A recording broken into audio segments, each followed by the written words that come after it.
Hey there, Soumya here from ModeMagic. Let me show you how you can apply batches only on the home page and not on the product page. To do that, you have to use the function of overlay. And the process is very simple.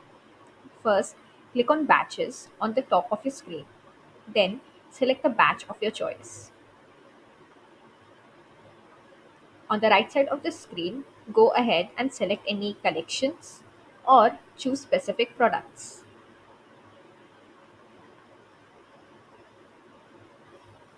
After that,